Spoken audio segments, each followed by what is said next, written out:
అపోస్తుల కార్యములు 13వ అధ్యాయము 36వ వచనాన్ని మనం చదువుకుందాం. అపోస్తుల కార్యములు 13వ అధ్యాయము 36వ వచనాన్ని మనం చదువుకుందాం. ఓకే, చదువుతున్నాను, తీద్దాం. దావీదు దేవుని సంకల్పము చొప్పున తన తరము వారికి సేవ చేసి నిద్రించెను. గట్టిగా స్తోత్రం చెబుదామా? ఇంకొకసారి గట్టిగా చెప్పాలి. దేవుడు మనతో మాట్లాడును గాక. దేవుడు మనందరితో మాట్లాడి మనల్ని దీవించును గాక. కాబట్టి జాగ్రత్తగా దేవుని మాటలు విందాం. దేవునికి స్తోత్రం. దావీదు విజయాలు అనే అంశంతో దేవుడు ఈరోజు మాట్లాడబోతున్నాడు. దయచేసి అందరూ కూడా విందాం. చాలామందికి విజయము చూడాలన్న ఆశ ఉంటుంది, విజయం పొందుకోవాలన్న ఆశ ఉంటుంది. ఏ విషయాల్లో? ఈ లోక సంబంధమైన అపజయాలు, శత్రువులు, బాధ. ఏ శత్రువులు? లోకములో ఉన్న వారెవరు మనకి శత్రువులు కాదు. మనుష్యులెవరు మనకి శత్రువులు కాదు.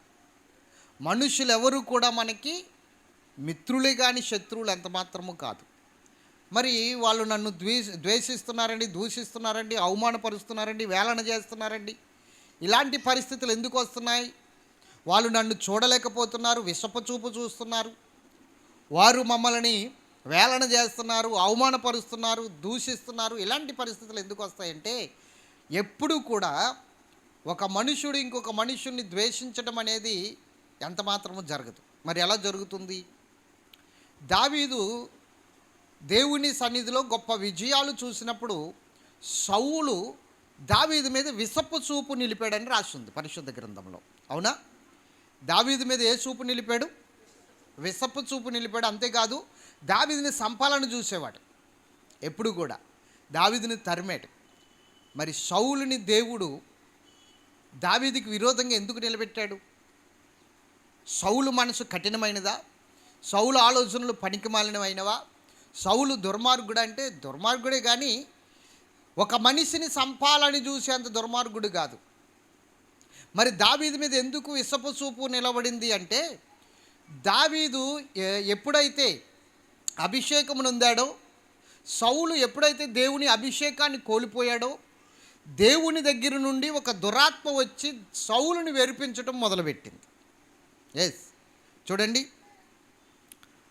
మనము ఈ మాటలు చదువుకోవాలి అంటే పరిశుద్ధ గ్రంథంలో ఒక అద్భుతమైన రీతిలో రాయబడి ఉన్న ఈ మాటలన్నీ కూడా చూద్దాం, తర్వాత చూద్దాం. ముందు వాక్యాన్ని వివరించి చెప్పాలనుకుంటున్నాను, జాగ్రత్తగా వినండి.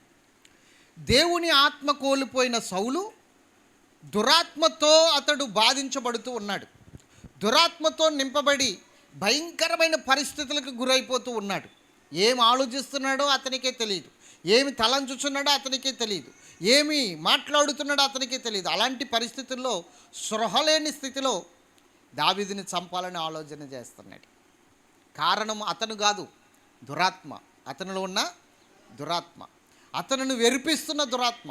ఎవరు మనకి శత్రువులు కాదు, ఎవరు మనకి శత్రువులు కాదు. అందుకని అపోస్తులుడైన పౌలు అంటాడు, ఎఫెసీ పత్రిక 6:10 కానించి మనం చదువుకుంటే అక్కడ రాయబడిన మాటలు ఏంటో తెలుసా? మనము పోరాడుచున్నది శరీరదారులతో కాదు, అంధకార శక్తులతో, ఆకాశ మండలమందున్న దురాత్మ సమూహములతో అంటాడు. మనం పోరాడుతున్నది ఎవరితో? ఆకాశ మండలమందున్న దురాత్మ సమూహములతో పోరాడుతున్నాం. ఈ లోక సంబంధమైన మనుషులు ఎవరు మనకి శత్రువులు కాదు, గుర్తుంచుకోండి. వారిని ప్రేరేపించి అలా మాట్లాడింపజేస్తున్నాడు, వారిని ప్రేరేపించి అలా ప్రవర్తింపజేస్తున్నాడు, వారిని ప్రేరేపించి ఆ విధముగా నీకు దుఃఖము కలగజేస్తున్నాడు తప్ప ఎవరు నీకు శత్రువులు కదా. కాబట్టి ఎవరి మీద నువ్వు పగ పెంచుకోకూడదు. దేవుడు ఎవరిని ద్వేషించట్లేదు, ఎవరిని కూడా తృణీకరించట్లేదు, ఎవరిని కూడా ఆయన త్రోసివేయట్లేదు. అందరినీ ప్రేమిస్తున్నాడు ఆయన. అవునా? మంచివారి మీదను చెడ్డవారి మీదను ఆయన ప్రేమ ఉందా లేదా? ఆయన కృప ఉందా లేదా? ఆయన వెలుగు ఉందా లేదా? చెప్పాలి.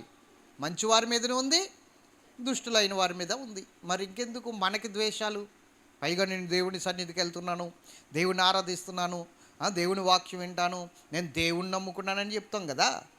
మరి ద్వేషం ఎందుకు? అసూయ ఎందుకు? పగలెందుకు? ఆ దేవునికి స్తోత్రం చెప్పండి. హల్లెలూయా. కాబట్టి ఎవరిని ద్వేషిస్తున్నా, ఎవరిని ఆ, అప అపహసిస్తున్నా అది మనుషుల వల్ల జరిగే తప్పు కాదు. ఇది గుర్తుంచుకోండి. అపవాది వారిలో ఉండి ప్రేరేపిస్తుంది. దురాత్మ వలనే దురాత్మ వలనే ఇవి జరుగుతున్నాయి. దేవునికి స్తోత్రం చెప్పాలి. కాబట్టి మనము వాడికి అవకాశం ఇవ్వకూడదు. వాడికి అవకాశం ఇవ్వకూడదు. అవునా? మరి ఈరోజు దావీదు అన్ని విజయాలు ఎలా చూశాడు? ఈరోజు మనం విజయాలు పొందాలి అంటే ఒకటే మార్గం, దావీదును ముందెట్టుకోవడమే.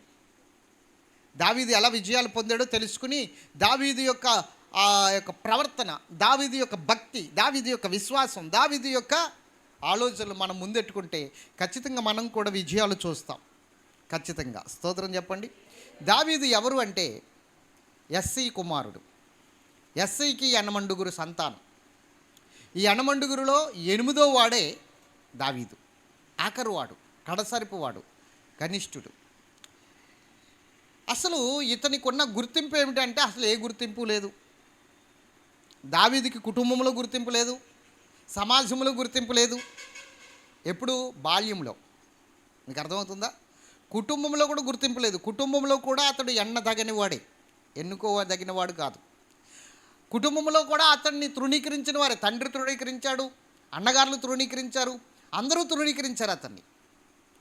కానీ అతడు మాత్రము ఎవరిని తృణీకరించలేదు, ఎవరిని బాధ పెట్టలేదు, ఎవరిని కూడా వేలుపెట్టి చూపించలేదు. ఎవరిని బాధ పెట్టకుండా తండ్రి ఎందుకు నన్ను ఇలా చూస్తున్నాడు, నేను కూడా వాళ్ళతో పాటు పుట్టినవాడినే కదా, నన్ను కూడా వాళ్ళతో పాటు కన్నాడు కదా ఇతను, నన్ను ఎందుకు ఇలా చూస్తున్నాడు, నన్ను ఎందుకు చిన్న చూపు చూస్తున్నాడు, నన్ను ఎందుకు తక్కువగా చూస్తున్నాడు అన్న ఆలోచన ఎప్పుడు కూడా దావీదుకి రాలేదు. అన్నగారులు ఎప్పుడు కూడా అతన్ని తిడుతూ, సేదరించుకుంటూ, అసహించుకుంటూ ఉండేవారు. అయినా కూడా దావీదు వాళ్ళ మీద పగబెట్టుకోలేదు, వాళ్ళ మీద ద్వేషం పెట్టుకోలేదు. స్తోత్రం చెప్పండి గట్టిగా. దావీదుకి 4 గొర్రెలనిచ్చి ఆ గొర్రెలు మేపమనేవాడు తండ్రి. ఆ గొర్రెలు మేపుకుంటూ ఉండరా బాబు, నువ్వు ఇందుకే పనికొస్తావు, ఇంక దేనికి పనికిరావు అని చెప్పేసి అరణ్యంలోనికి పంపించేవాడు.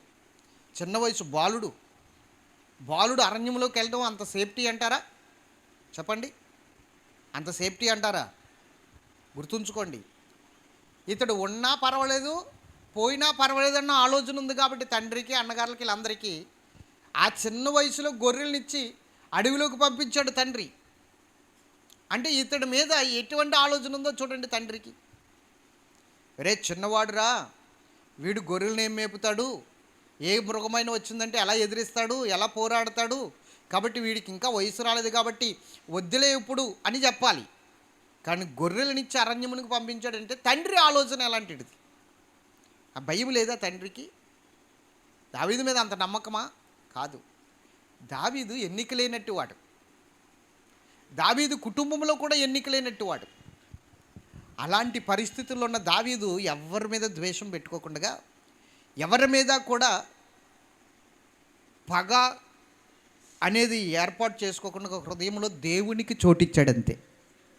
హృదయంలో పగకి చోటు లేదు, కోపానికి చోటు లేదు, ద్వేషానికి చోటు లేదు, దేనికి చోటు లేదు. ఎవరికి చోటిచ్చాడు?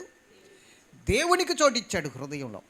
చిన్ననాటి నుండి దేవుణ్ణి ఆరాధించడం మొదలుపెట్టాడు, చిన్ననాటి నుండి దేవుణ్ణి స్తుతించడం మొదలుపెట్టాడు, చిన్ననాటి నుండి దేవునికి దగ్గర అవడం మొదలుపెట్టాడు. బాల్యము నుండి దేవుడు అంటే చాలా ఇష్టం దావీదుకి. దేవుణ్ణి ఆరాధించేవాడు. అలా ఆరాధిస్తూ దావీదు దేవుని దగ్గర నుంచి ఒక తలాంతు పొందుకున్నాడు. ఏమిటా తలాంత్ అంటే? పాటలు పాడడం, పాటలు రచించడం, రాయడం, సంగీతము సమకూర్చడం. అతనే సంగీతం సమకూర్చేవాడు. వేణె, సితారా ఇవన్నీ వాయించేవాడండి. సంగీత విద్వాంసుడు దావీదు. సితార వాయించటంలో అతడు చమత్కారంగా వాయించేవాడట, మామూలుగా కాదు, చాలా చమత్కారంగా వాయించేవాడట. చాలా పండిపోయిన వ్యక్తి అన్నమాట. స్తోత్రం చెప్పండి గట్టిగా. ఎందుకంటే సౌలుకి దురాత్మ పట్టుకున్నప్పుడల్లా వెళ్ళగొట్టగలిగినది ఇతడు సంగీతం వాయిస్తేనే ఆ దురాత్మ వెళ్ళిపోయేది. కాబట్టి ఏమన్నారంటే, నీకు దురాత్మ పట్టుకుని బాధపడుతున్నావు కదా, ఒక చిత్రముగా చమత్కారముగా సితార వాయించగలిగిన వాడిని మేము కనుగొంటామంటే కనుగొంటే ఆ బెత్లెహేములో ఉన్నది ఒక్కడే అంత గొప్పగా వాయించగలిగిన వాడు, సితారని ప్లే చేయగలిగిన వాడు ఎవరంటే దావీదు. ఆ బెత్లెహేం అంతా వెతికితే దావీదు కనిపించాడు. దావీదుని తీసుకొచ్చి సౌలు ముందు కూర్చోబెట్టి ఆ సితార వాయిస్తే దురాత్మ పారిపోయిందట. స్తోత్రం చెప్పాలి. హల్లెలూయా. ఇంకొకసారి గట్టిగా చెప్పండి. కాబట్టి దేవుని బిడ్డలారా గమనించండి, దావీదు గొప్ప సంగీత విద్వాంసుడు, అద్భుతమైన సంగీతాన్ని సమకూరుస్తున్న వ్యక్తి, దేవుని సన్నిధిలో చక్కగా నడుస్తూ పాటలు పాడుతూ పాటలు కడుతూ నడుస్తున్న వ్యక్తి. ఇలాంటి వ్యక్తి దేవుని సన్నిధిలో నడుస్తూ నడుస్తూ ఉండగా ఒక రోజున దేవుడు సమూయేలు ప్రవక్తతో అంటున్నాడు, సమూయేలు ఇట్లా రావయ్య అన్నాడు. ప్రభువా చెప్పు అన్నాడు. ఎంతకాలం ఏడుస్తావు సౌలు గురించి? సౌలు నేను విడిచిపెట్టేశాను కదా, నువ్వు విడిచిపెట్టే, ఏడవకు. వెళ్ళి నా ఇష్టానుసారమైన మనుషుణ్ణి, నా హృదయానుసారుణ్ణి, నా ఉద్దేశాలు నెరవేర్చగలిగిన వాడిని నేను కనుగొన్నాను. అతడు ఎస్సీ కుమారుడు, అతన్ని అభిషేకించి వెళ్ళు అన్నాడు. అతన్ని రాజుగా ప్రతిష్ఠించి వెళ్ళి నీ తైలపు కొమ్ముని తీసుకుని వెళ్ళు అని చెప్పినప్పుడు సమూయేలు ప్రవక్త ఎస్సీ ఇంటికి వెళ్ళాడు. ఎస్సీ ఇంటికి వెళ్ళినప్పుడు ఎస్సీయ తన కుమారులందరినీ కూర్చోబెట్టాడు, ఒకరిని తప్ప. ఎవరిని? దావీదుని తప్ప. అప్పుడు ఈ సమూయేలు ప్రవక్త వాళ్ళందరినీ చూస్తున్నాడు. 7 ఉన్నారు అక్కడ. ఆ 7 చూస్తున్నాడు. 7 చూస్తున్నప్పుడు దేవుడు అంటున్నాడు, వీడు నాకొద్దు, వీడు నాకొద్దు, వీడు నాకొద్దు, వీడు నాకొద్దు. ఎవరు నాకొద్దు అంటున్నాడు. మరి 7 నీ కుమారులను తీసుకురావాయి అంటే 7 తీసుకొచ్చాడు. మరి 7 వద్దు అంటున్నావు, కానీ ఎస్సీ కుమారుని అభిషేకించమంటున్నావు. మరి 7 కుమారుని వద్దన్నావు అంటే అప్పుడు మరలా డౌట్ వచ్చి అడుగుతున్నాడు ఎస్సీని, నీకు ఇంకా ఎవరైనా 7 కాక ఎవరైనా కుమారులు ఉన్నారా అని అడిగితే, ఒకడున్నాడండి కడసరిపోవాడు, గొర్రెలు మేపుకుంటున్నాడు, వాడు అంత ప్రాముఖ్యమైన వ్యక్తి కాదంటున్నాడు. ముందు వాడిని తీసుకురా, ముందు వాడిని తీసుకునిరా, ఇక్కడికి తీసుకురా. నువ్వు నేను కాదు, ప్రాముఖ్యమైన వ్యక్తితో కాదు చెప్పడానికి, దేవుడు చెప్పాలి. ఆయన కదా ఎన్నుకునేవాడు. ముందు అతను తీసుకురా అని చెప్పగానే కౌరంపించాడండి.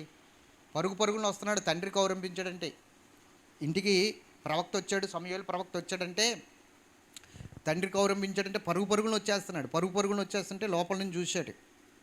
దేవుడు అంటున్నాడు, అడుగో వాడే నాకు కావలసిన వాడు అంటున్నాడు, నా ఇష్టానుసారమైన మనుషుడు అంటున్నాడు. చూద్దాం చూడండి, 1 సమూయేలు గ్రంథం 16వ అధ్యాయము 12-13 మనం చదువుదాం. 12-13. అతడు వాని పిలువనంపించి, అందరూ తీసారా? 1 సమూయేలు గ్రంథము 16వ అధ్యాయము 12-13 వచనాలు చదువుదాం. అతడు వానిని పిలవనంపించి లోపలికి తోడుకుని వచ్చెను. అతడు ఎర్రని వాడును చక్కని నేత్రములు గలవాడును చూచుటకు సుందరమైన వాడునై ఉండెను. అతడు రాగానే నేను కోరుకున్నవాడు ఇతడే. అది గట్టిగా స్తోత్రం చెప్పండి. అతడు రాగానే ఏం చెప్తున్నాడు దేవుడు? నేను కోరుకున్నవాడు, నా హృదయానుచారుడు, నా ఉద్దేశాలు నెరవేర్చగలిగిన వాడు. దేవుని బిడ్డలారా, ఎంతగా దేవునికి దగ్గరైపోవడానికి దావీదుకి ఏంటి స్పెషల్? దేవుని హృదయంలో ఉన్న ఆలోచన ఎరిగేంత గొప్ప ఆలోచన ఎలా తెలిసింది ఇతనికి? అంత జ్ఞానం ఎలా వచ్చింది? దేవుని హృదయంలో ఉన్న ఆలోచనలు అంటే ఏంటో తెలుసా? దేవుని చిత్తమును ఎరుగుట, దేవుని ఉద్దేశాలు ఎరగడం, దేవుని సంకల్పాలు ఎరగడం. అతడు నా ఉద్దేశాలన్నీ ఎరిగినవాడు అంటున్నాడు కదా, నా ఇష్టానుసారం మనుషుడు అంటున్నాడు కదా. చూడండి, అతడంట దేవుని హృదయానుచారుడంట. దేవునికి స్తోత్రం చెప్పాలి. హల్లెలూయా. ఎవరతను? అపోస్తల కార్యములు 13వ అధ్యాయము 22వ వచనంలో అంటాడు, నా ఇష్టానుసారుడైన మనుషుడు, నా ఉద్దేశములన్నీ నెరవేర్చునని చెప్పి. తీసారా ఆ వాక్యం? అపోస్తల కార్యములు 13:22. తర్వాత అతన్ని తొలగించి దావీదును వారికి రాజుగా ఏర్పరచను, మరియు ఆయన నేను ఎస్సీ కుమారుడైన దావీదును కనుగొంటిని. అతడు నా ఇష్టానుసారమైన మనుషుడు, అతడు నా ఉద్దేశములన్నీ నెరవేర్చనని చెప్పి అతన్ని గురించి సాక్ష్యం ఇచ్చాడటండి. ఇప్పుడు చెప్పండి, నా ఉద్దేశాలు ఎరిగినవాడు, నా ఆలోచనలు ఎరిగినవాడు. ఎలాగా? దేవుని ఆలోచనలు ఎరిగినవాడు. ఈరోజు మనం ఆయన చిత్తం ఎరగలుగుతున్నామా? ఆయన ఉద్దేశాలు ఎరగలుగుతున్నామా? ఆయన ఆలోచనలు ఎరిగి బ్రతకగలుగుతున్నామా? అలా మన జీవితాన్ని మలుచుకోగలుగుతున్నామా? మన జీవితాన్ని ఆయన ఆలోచనలు బట్టి చక్క చేసుకోగలుగుతున్నామా? ఎట్లాగది దావీదుకి ఎట్లా సాధ్యమైంది? ఇంత జ్ఞానం ఎలా పొందుకున్నాడు అంటే, ఒకటే, దావీదు చిన్ననాటి నుండి దేవునితో సహవాసం చేశాడు. ఏం చేశాడు చెప్పాలండి? సహవాసం అంటే ఎలా చేయగలదు? ఎప్పుడు ఏర్పడుతుంది దేవునికి మనకి సహవాసం?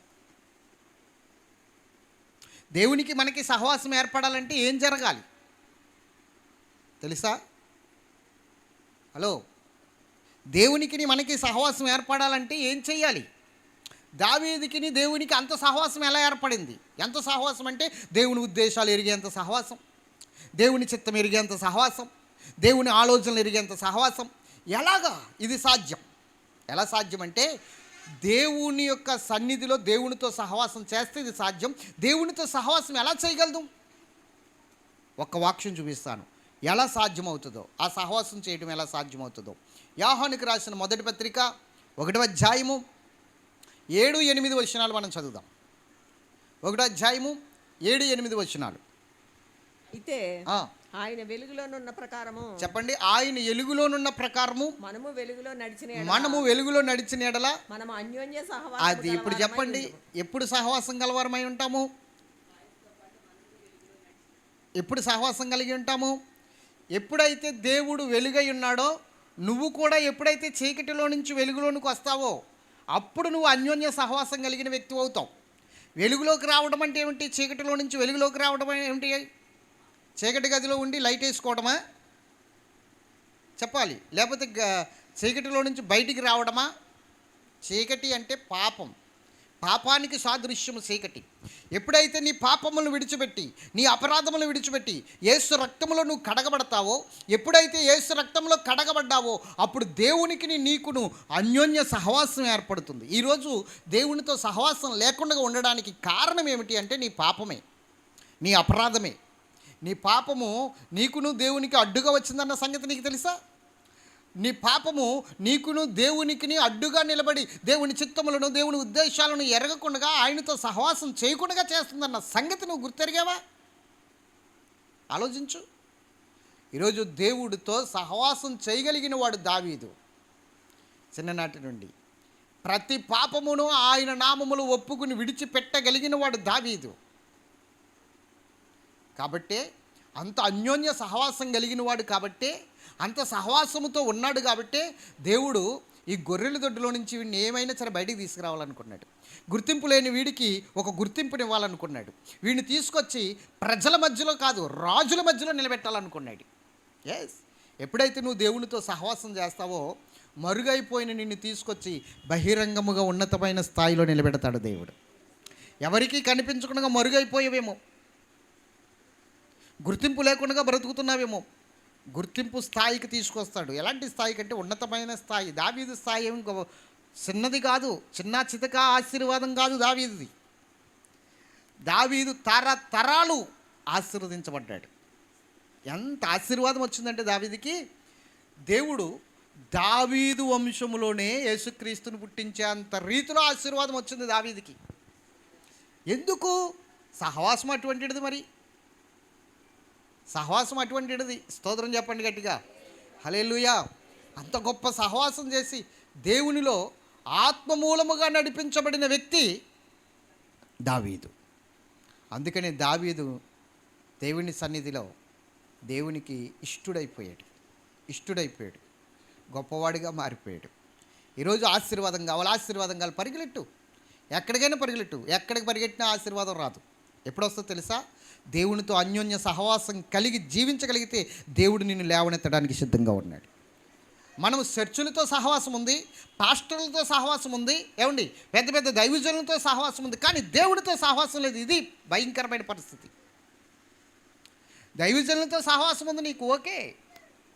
పెద్ద పెద్ద దైవజనులతో నేను అక్కడికి వెళ్తానండి, ఇక్కడికి వెళ్తానండి, అక్కడికి తిరుగుతానండి, బోల్డ్ అన్ని సంఘాలకు వెళ్తానండి, నాకు చాలామంది దైవజనులు తెలుసండి, వాళ్ళందరితో నీకు సహవాసం ఉంది, రైటే. రేపొద్దు నీకు ఏదైనా జరిగితే వాళ్ళందరూ నీ ఇంటికి వస్తారు, ఓకే. కానీ దేవుడు వస్తాడా? ఎందుకంటే వీళ్ళందరూ మాయలో పడిపోయి అసలైన సహవాసాన్ని విడిచిపెట్టేస్తావు. నువ్వు అసలైన సహవాసాన్ని విడిచిపెట్టేస్తావు. అందుకని నీ పరిస్థితుల్లో రోగాలు అలాగున్నాయి, సమస్యలు అలాగున్నాయి, ఇబ్బందులు అలాగున్నాయి, నీ పరిస్థితులన్నీ కూడా మారకుండా అలాగున్నాయి. మార్చగలిగిన వారు పాస్టర్లు కాదండి, మార్చగలిగిన వారు సంఘాలు కాదండి, మార్చగలిగిన వాడు పరిస్థితులు ఏవైనా సరే దేవుడు ఒక్కడే. ఆయన్ని సంపాదించుకో, ఆయనతో సహవాసం చేయి, ఆయన్ని కలిగి జీవించు, నీ పరిస్థితి మారిపోతుంది. నీ బ్రతుకు మారిపోతుంది. దావీదు విజయాలకి కారణం ఇదొకటే, దేవునితో సహవాసం. దేవుడు ఇతను ఎంత సహవాసంగా ఉంటారంటే అంత సహవాసంగా ఉంటారు. స్తోత్రం చెప్పాలి గట్టిగా. దావీదు అన్నగారుల మధ్యకు వచ్చేసాడు. అన్నగారులు అందరూ కూడా ఇతన్ని సేదరించుకునేవారు, అసహించుకునేవారు. కానీ దావీదు ఎవరైతే అసహించుకున్నారో, ఎవరైతే సేదరించుకున్నారో వారి మధ్య నిలబెట్టి దేవుడు వాళ్ళందరి ఎదురుగుండగా తైలము పోయించి తన దాసుని చేత అభిషేకం ఇచ్చి అంటున్నాడు, నీవు ఇజ్రాయేల్ జనాంగానికి శిరస్సువి, రాజువి అన్నాడు. అన్నగారుల మోకాలు మాడిపోయినాయి. తండ్రి ఆశ్చర్యముతో బయటికి తేరుకోలేక కొంచెం సేపు షాక్ అయిపోయి నిలబడ్డాడు. వీడేంటి, రాజు ఏంటి అన్నట్లుగా. వాళ్ళందరూనేమో అసహించుకునే స్థితిలోకి వచ్చేసారు. చూడండి, ఒక్క మాట మీకు చూపిస్తాను. కీర్తన గ్రంథం 45వ అధ్యాయంలో ఒక అద్భుతమైన మాట రాయబడింది. 7వ వచనంలో, 7వ వచనం, 7వ వచనం తీయండి. నేను వెలుగును సృజించిన వాడను. 45:7 అమ్మా, కీర్తన గ్రంథం. మీరు ఎస్ఏ గ్రంథం చదువుతున్నారు. కీర్తనలు 45:7. నువ్వు నీతిని ప్రేమించి భక్తిహీనతను ద్వేషించుచున్నావు. జాగ్రత్తగా వినండి. దేన్ని ప్రేమించి?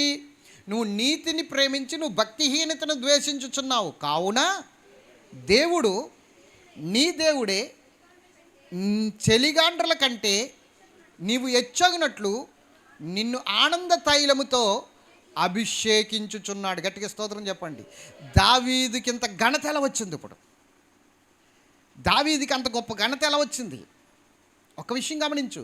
నిన్నెవరు వేలన చేస్తున్నారు, ఎవరు దూషిస్తున్నారు, ఎవరు అవమానపరుస్తున్నారు, ఎవరు నిన్ను దుఃఖపెడుతున్నారు, ఎవరు మాటి మాటికి నిన్ను వేలుపెట్టి చూపిస్తున్నారు, వాళ్ళ మధ్య నీకు ఘనత రప్పించగలిగిన దేవుడు, వాళ్ళ మధ్య నిన్ను హెచ్చించగలిగిన దేవుడు, వారి మధ్య నిన్ను ఉన్నతమైన స్థాయిలో నిలబెట్టగలిగిన దేవుడు ఎప్పుడు తెలుసా?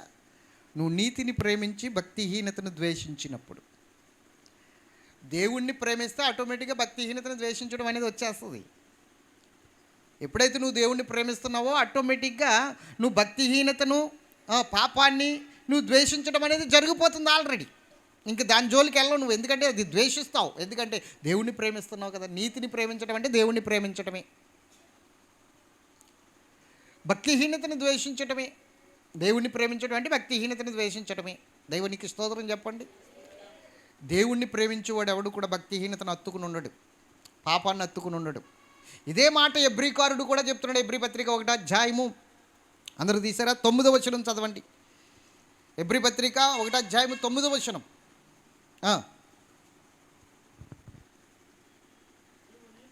నీతిని ప్రేమించితివి, నీవు నీతిని ప్రేమించితివి, దుర్నీతిని ద్వేషించితివి, దుర్నీతిని ద్వేషించితివి. అందుచేత దేవుడు నీ తోటి వారి కంటే, దేవుడు నీ తోటి వారి కంటే నిన్ను హెచ్చించినట్లుగా ఆనంద తైలముతో అభిషేకం. అక్కడేమో ఏమన్నాడు? నీ చలిగాండ్రల కంటే అన్నాడు. అవునా? ఇక్కడ నీ తోటి వారి కంటే. ఈరోజు నీ తోటి వారు ఎలా ఉన్నారు, నువ్వెలా ఉన్నావో ఒకసారి ఆలోచన చేసుకో. వారి మధ్య ఘనత నీకు కావాలవద్దా? వారి మధ్య ఉన్నతమైన అభిషేకం నీకు కావాలవద్దా? ఎవరిని గుర్తించుకో, ఎవరితో కాదు నీ సహవాసం దేవునితో ఉండాలి. దావీదు సహవాసం ఎవరితో ఉంది? దేవునితో. దావీదు విజయాలకి కారణం ఏంటో చెప్తున్నాను, జాగ్రత్తగా వినండి. దావీదు విజయాలు పొందాడండి, అభిషేకం నొందాడు. ఈ అభిషేకం ఎప్పుడైతే నొందాడో దేవుని శక్తి అతనిలోనికి వచ్చింది, దేవుని అభిషేకం అతనిలోనికి వచ్చింది. ఇప్పుడు సామాన్యులు ఎవరు చేయలేని పనులు ఇతడు చేస్తాడు. స్తోత్రం చెప్పాలి. అసాధారణమైన కార్యాలు జరిగించే వ్యక్తిగా మారిపోయాడు. ఇప్పుడు కేవలం సాధారణమైన వ్యక్తి కాదు, ఇప్పుడు ఒక గొప్ప అభిషేక తైలముతో దేవుడు అతన్ని అభిషేకించాడు, ఆనంద తైలముతో. ఒక గొప్ప ఉన్నతమైన స్థాయికి దేవుడు అతన్ని తీసుకుని రాబోతున్నాడు. ఎలాగో చూపిస్తాను. దేవునికి మహిమ కలుగును గాక. ఇతడు గొర్రెలు మేపుకుంటూ ఉన్నాడు, అభిషేకం నొందాడు. ఇంకా అభిషేకం ఊరికే నిలబెట్టదు, తీసుకొస్తుంది. ఎవరి దగ్గరికి తీసుకురావాలో వారి దగ్గరికి తీసుకొస్తుంది, ఎవరి దగ్గర నిలబెట్టాలో వారి దగ్గర నిలబెడుతుంది. అభిషేకం ఎవరితో మాట్లాడించాలో వారితో మాట్లాడిస్తుంది. అభిషేకం ఎవరిని జయించాలో వారిని జయించేటట్లు చేస్తుంది. అభిషేకము, ఈయన మాట్లాడుతున్న మాట, అభిషేకం పొందిన వాడి మాటలు ఎవరి దగ్గరికి వెళ్ళాలో వారి దగ్గరికి వెళ్ళిపోతాయి. ఒక రోజున ఫిలిష్తీయులు ఇజ్రాయేల్ ప్రజల మీద దండెత్తి వచ్చారు భయంకరంగా. సౌలు సైన్యము ఫిలిష్తీయులను అయితే ఓడించేయడానికి ఏదో యుద్ధం చేయడానికి వెళ్ళిపోతున్నారు, కానీ అక్కడ ఒక సవాలు విసరబడింది. ఫిలిష్తీయుల సైన్యంలో నుంచి ఒక వ్యక్తి సవాలు విసిరాడు. ఏమని సవాలు విసిరాడంటే, మీ సైన్యము మా సైన్యము చనిపోవడానికి వీల్లేదు, అమాయకులు చనిపోతున్నారు. ఫిలిష్తీయుల పక్షంగా నేను ఒక్కడిని వస్తాను, మీ ఇజ్రాయేల్ పక్షంగా ఒక్కడిని రమ్మనండి. మా ఇద్దరిలో ఎవరు ఓడిపోతే వాళ్ళ సైన్యం ఓడిపోయినట్లే, ఒకవేళ ఎవరైనా గెలిస్తే వాళ్ళు గెలిచినట్లే. నేను గెలిస్తే ఫిలిష్తీయులు గెలిచినట్లు, మీలో ఒకటి గెలిస్తే ఇజ్రాయేలీలు గెలిచినట్లు. కాబట్టి ఎవడో ఒకటి రండి, సైన్యం ఎందుకు నాశనం అయిపోవాలి, ఇంత అమాయకుల ప్రాణాలు ఎందుకు బలి అయిపోవాలి, మీరు రండి, ఎవరో ఒకరిని ఎన్నుకోండి అని సవాలు విసురుతున్నాడు. సవాలు విసిరేవాడు సవాలు విసిరినట్టు ఉండాలి కదా. దేవుణ్ణి దూషిస్తున్నాడు, దేవుని సైన్యాన్ని దూషిస్తున్నాడు, భయంకరంగా మాట్లాడుతున్నాడు. ఎందుకు ఎవడంటే గొల్లియాతు, 6 మూరల జానడు. ఎంతున్నాడు? మన మూర కాదు, మనం ఎంత పోజేస్తే 5 1 5 2 4 2 మనం ఎత్తు, అంతే కదా. పైగా పిట్ట రూపాలు మనవి, మిడతల్లాంటి వాళ్ళం. ఆనాడు జనాంగం ఎలాగుండేవారో తెలుసా? అజానబావులు, మంచి కండ తిరిగిన వ్యక్తులు, చాలా ఉన్నతంగా ఉండేవారు అన్నమాట, చాలా గొప్పవారిగా ఉండేవారు. అందులో వారి మూర కొలవండి ఎంత ఉంటుందో, మన మూర కాదు. అలాంటి 6 మూరల, ఆనాడు కొలిసిన కొలతది, ఈనాడు కొలిసిన కొలత కాదు. 6 మూరల జానుడంటే దగ్గర ఈ సెడ్డి కన్నా ఎత్తుంటాడు. వాడి కత్తి దావీదు కన్నా పొడుగ్గా ఉంది. వాడి కత్తి మోయడానికి ఇంకొకడు ఉన్నాడు పక్కనే, ఫిలిష్తీయుడు. అలాంటి వాడు నానా బేభత్సం చేసేస్తూ, తొడలు చరుచుకుంటూ, జబ్బలు చరుచుకుంటూ, భయంకరంగా దూషిస్తూ, సైన్యమును దేవుణ్ణి దూషిస్తూ ఉన్నాడు. దావీదు అన్నగారులకి క్యారేజీ పట్టుకొచ్చాడు. ఆ టైంలోనే యుద్ధ భూమిలో ఉన్న అన్నగారులకి క్యారేజీ పట్టుకొచ్చాడు. దావీదు అంటున్నాడు, ఏం జరుగుతుంది ఇక్కడ, నాన్నగారికి సమాచారం అందించాలి, నాన్నగారు ఇక్కడ ఏం జరుగుతుందో సమాచారం పట్టుకురమ్మన్నారు, ఏం జరుగుతుందో చెప్పండి అన్నాడు. అన్నగారులు తిట్టారు, రేయ్ నువ్వు నాకు తెలుసురా, నువ్వు దురుద్దేశం కలిగిన వాడురా, యుద్ధం చూడాలన్న వంకతో గొర్రెల మందని ఎవరికి అప్పగించి వచ్చేసావు కదా, నువ్వు గొర్రెల మందని ఎవరికి అప్పగించి వచ్చేసావు కదా, నీ యుద్ధం చూడాలన్న వంకతో వచ్చేసావు కదా, నువ్వు మర్యాదగా క్యారేజీలు సర్దుకుని వెళ్ళిపో. నేనేమన్నాను, ఏం జరుగుతుందని అడిగాను, తప్పేముంది అంటున్నాడు తమ్ముడు. మర్యాదగా వెళ్తావా వెళ్ళవా అని గద్దిస్తున్నాడండి అన్నగారు. ఈలోగా వాడు దూషిస్తున్నాడు. దావీదికి రోషం వచ్చింది, ఎందుకంటే అభిషేకం ఉంది దావీదికి, దేవునితో సహవాసం ఉంది దావీదికి. దేవుడిని ఏదైనా ఊరుకుంటాడా? స్నేహితుడిని ఏదైనా ఊరుకుంటాడా? చెప్పండి.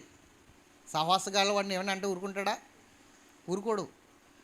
దేవుడిని ఎప్పుడైతే తిడుతున్నాడో మనోడికి రోషం వచ్చేసింది. అంటున్నాడు, ఛీ, సున్నితి లేని ఆ ఫిలిష్తీయుడు దేవుని సైన్యమును తృణీకరించడానికి ఈ సున్నితి లేని వాడు ఎంత, ఒక్క దెబ్బలో చంపేస్తాను, నాకు గనక అనుమతి ఇస్తే అన్నాడు. అన్నగారు ఇంకా రెచ్చిపోయాడు, తిట్టేశాడు. నేను చంపేస్తాను వాడిని అన్న మాటకి అన్నగారు తిడితే ఈ మాట ఆ నోట ఎక్కడికి వెళ్ళిపోయింది తెలుసా? సౌలు దగ్గరికి వెళ్ళిపోయింది. సౌలు ఎక్కడున్నాడో తెలుసా?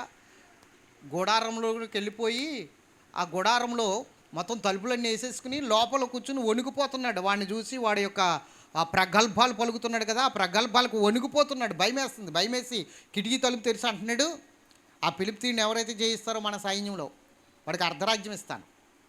ఏమిస్తాడు? ఆ కిటికీ తెరిచి అర్ధరాజ్యం ఇస్తాను, ఏమీ చేయలేనోడే బహుమానాలు ఇస్తాడు, దేవునికి మహిమ కలుగును గాక. అర్ధరాజ్యం ఇస్తాను, దేవునికి మహిమ కలుగును గాక. అయితే వెంటనే దావీదు వాడిని చంపాలన్న ఆలోచనతో నేను చంపేస్తానంటే ఈ మాట సౌలు దగ్గరికి వచ్చింది. సౌలు అంటున్నాడు, ఎవడు వాడిని ఇలా తీసుకురండి అంటున్నాడు. తీసుకొచ్చి నిలబెడితే ఇంత అంటున్నాడు, నువ్వా బాలుడు అయ్యా, ఏం చేస్తావు, నీ వల్ల ఏమవుతుంది, నీ వల్ల ఏమీ అవ్వదు, వెళ్ళిపో అంటున్నాడు. లేదయ్యా నేను చంపుతాను.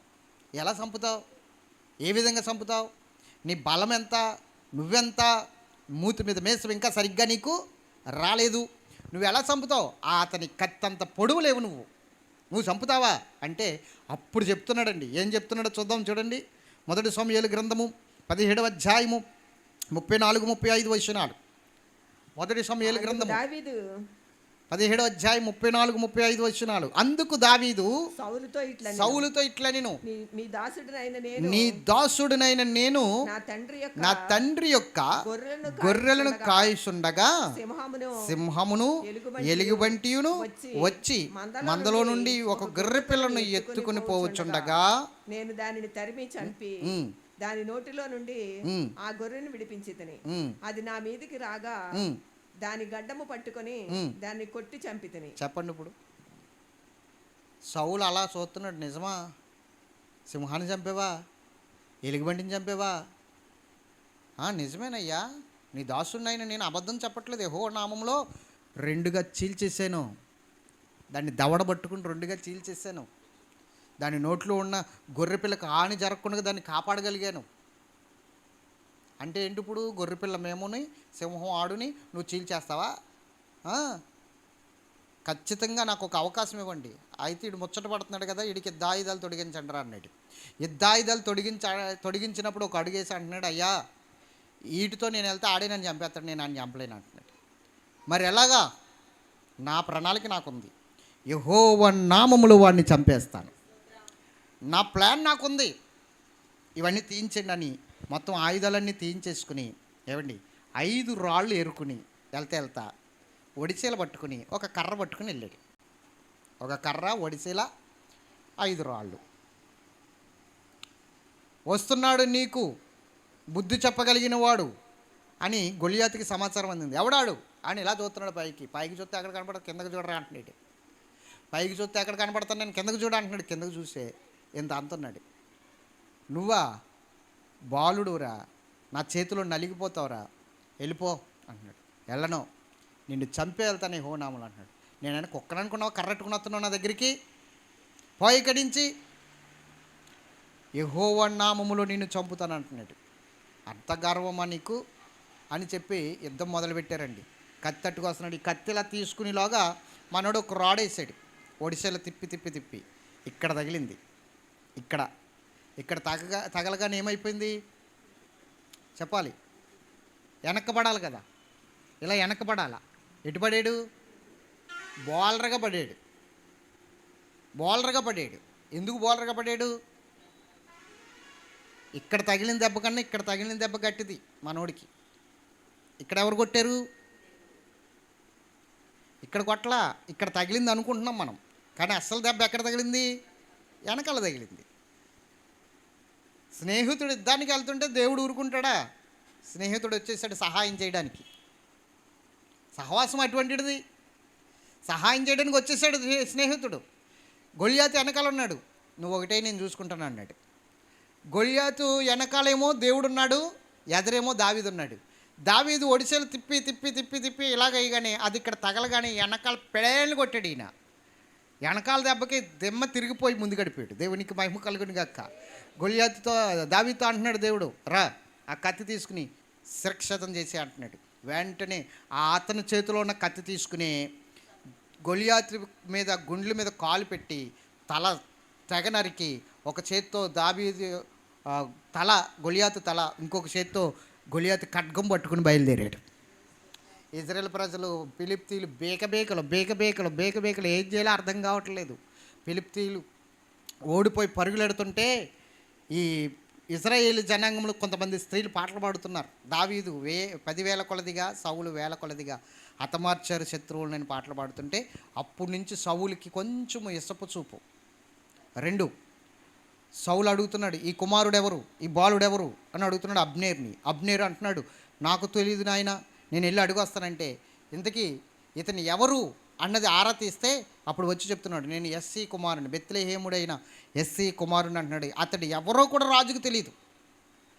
రాజు దగ్గర ఉన్న మంత్రి అబ్నేరుకి తెలియదు, ఎవరికీ తెలియదు దావీదు ఫలానా వాడి కుమారుడని. అలాంటి వాడిని తీసుకొచ్చి ఇప్పుడు అద్భుతమైన రీతిలో గొప్ప సైన్యం ఎదుట గుర్తింపులోనికి తీసుకొచ్చాడు. దావీదు విజయానికి కారణం దేవునితో సహవాసం, దావీదు మీద ఉన్న అభిషేకం. ఈరోజు దేవునితో నువ్వు సహవాసం చేస్తే ఎలాంటి పరిస్థితుల్లోనైనా దేవుడు విజయాలు నీకు ఇస్తాడు. దావీదు మనస్తత్వం ఏంటో చెప్పనా? సింపుల్గా 2 మాటలు చెప్పి ముగించేస్తాను, వినండి. దావీదు దేవుని గద్దింపులకు లోబడే వ్యక్తి. దేవుని మాటను తైలాభిషేకంగా తీసుకుంటాడు, గద్దింపుని తైలాభిషేకంగా తీసుకుంటాడు. అతనే అన్నాడు, నీతిమంతులు నన్ను కొట్టుట నాకు ఉపకారము, వారి గద్దించుట నాకు తైలాభిషేకం అన్నాడు దావీదు. అంతలా తీసుకుంటాడు. దైవజనులు చెప్తున్నది ఏదైనా సరే తన జీవితానికి అప్లై చేసుకుంటాడు. నేను అధికారంలో ఉన్నాను కదా, నేను గొప్పవాడిని కదా, నన్ను ఇలాగ ఎవరైనా అంటే కుదరదు, నేను దేవుని కోసం ఎంత చేస్తున్నాను, నా గురించి ఇలా మాట్లాడతాడు ఇతను అని ఎప్పుడు కూడా దేవుని వాక్యం మీద అభ్యంతరం పెట్టుకున్న వ్యక్తి కాదు దావీదు. దైవజనుల మీద అభ్యంతరం పెట్టుకున్న వ్యక్తి కాదు దావీదు. దావీదుకున్న మనసు ఏంటంటే సరి చేసుకునే మనసు ఉంటుంది, గద్దింపుని అంగీకరించే మనసు ఉంటుంది. దావీదుని ఆ గద్దింపుని అంగీకరించే మనసే, సరి చేసుకునే ఆ మనసే దావీదుని ఎక్కడికో తీసుకుపోయింది ఉన్నతమైన స్థితిలోకి. సౌలు ఎందుకు తప్పించబడ్డాడు అనుకుంటున్నారు మీరు? సౌలు ఎందుకు పతనమైపోయాడు? సౌలు స్థానంలోనికి దావీదు ఎందుకు వచ్చాడు? సౌలుకి దావీదుకి తేడా ఏమిటి?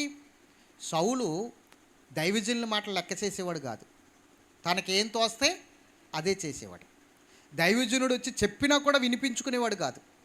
దైవజనుడు గద్దిస్తే దైవజనుడి మీద అభ్యంతరం పెట్టుకునే రకం. అందుకనే దేవుడు సౌలుని తప్పించేశాడు. దావీదు అట్లా కాదు.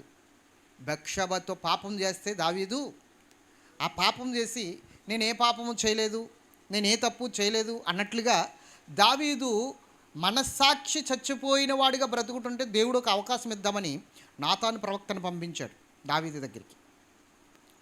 దావీదు దగ్గరికి నాతాను ప్రవక్తను పంపించినప్పుడు నాతాను ప్రవక్త వచ్చి ఒక కథ చెప్తే, ఆ కథలో ఒక పేదవాడికి అన్యాయం జరిగిందని, ఒక ధనవంతుడే ఆ పేదవాడికి అన్యాయం చేశాడని, ఆ పేదవాడి నిమిత్తమే ఆ ధనవంతుడు మరణానికి పాత్రుడని దావీదు తీర్పు తీర్చేశాడు.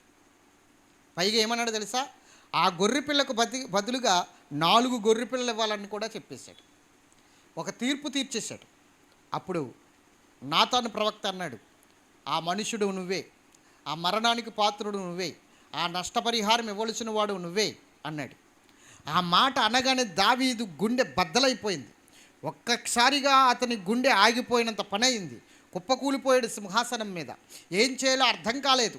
అప్పుడు వెంటనే నాతాను ప్రవక్తను బ్రతిమలాడుకుని నన్ను క్షమించమని అడిగితే, క్షమించేవాడిని నేను కాదు, దేవుడే క్షమించాలి, కాబట్టి దేవుని పాదాలు పట్టుకో, నా పాదాలు కాదని నాతాను ప్రవక్త చెప్తే వెళ్ళి దేవుని పాదాలు పట్టుకున్నాడు. 7 రోజులు ఫాస్టింగ్ ప్రేయర్ చేశాడు, ప్రార్థన చేస్తున్నాడు. ఆ ప్రార్థన కీర్తన 6:6లో రాయబడి ఉంది. అది గతం చెప్పాను చాలాసార్లు, మరలా ఒక్కసారి చదవండి.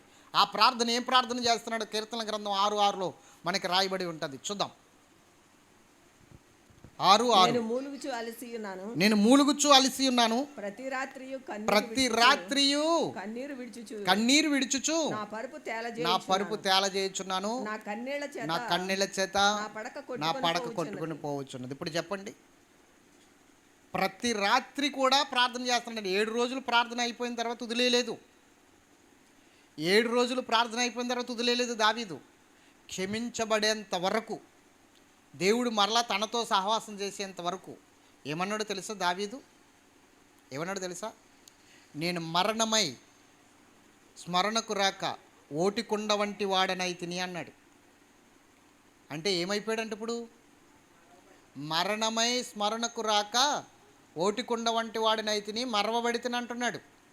నేను ఓటికుండ వంటి వాడిని, నేను మరణమైపోయాను, స్మరణకు రావట్లేదు, నేను మరవబడ్డాను, దేవుడు నన్ను మర్చిపోయాడు, దేవుడు నన్ను జ్ఞాపకం చేసుకున్నట్లేదు, నేను తృణీకరించబడిన వాడిగా మారిపోయాను, ఓటికుండగా మారిపోయాను, తృణీకరించబడ్డాను నేను దేవుని ప్రణాళికలో నుంచి. ఎలాగా? ఓటికుండ అంటే అర్థం ఏంటో తెలుసా? చిల్లిపడిన కుండ అయితే మనకి వెంటనే తెలిసిపోద్ది, నీళ్ళు పోసిన వెంటనే ధారాళంగా కారిపోద్ది చిల్లికుండ కాబట్టి. ఓటుకుండ అలా కాదు, డ్రాప్ డ్రాపులుగా కారుతుంది.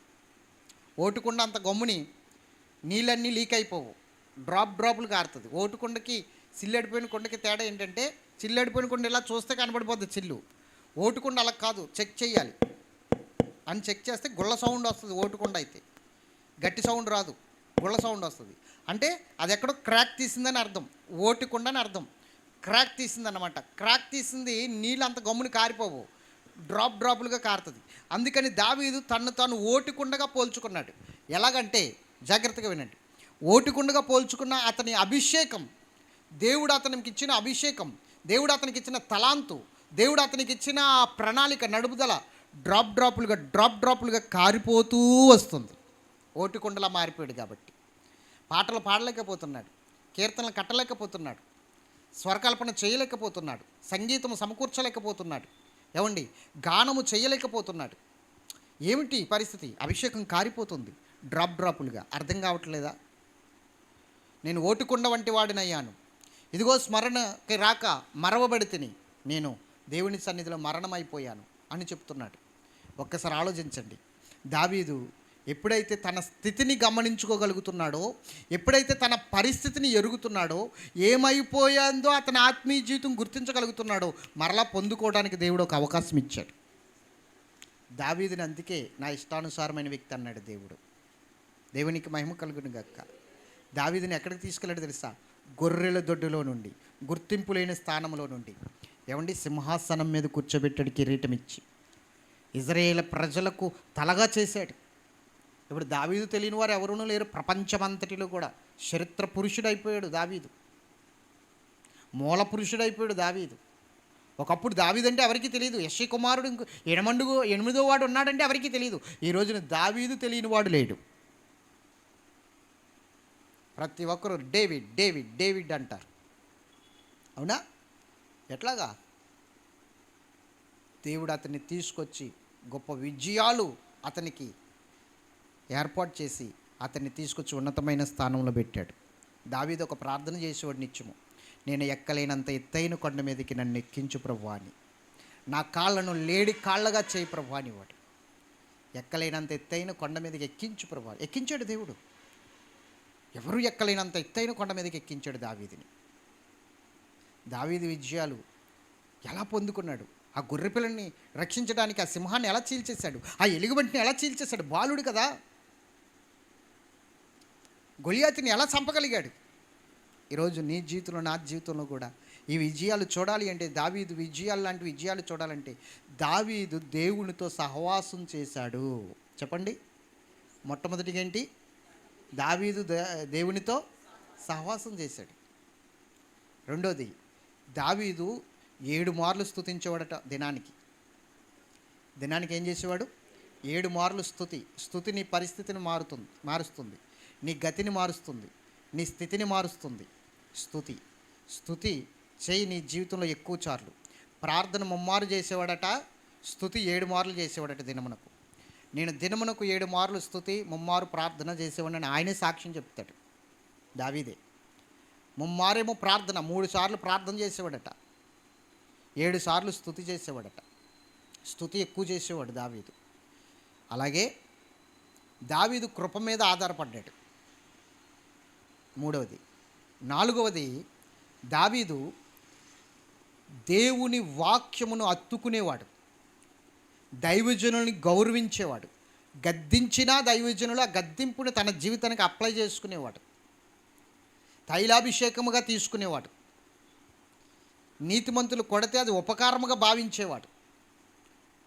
ఈ లక్షణాలే 2.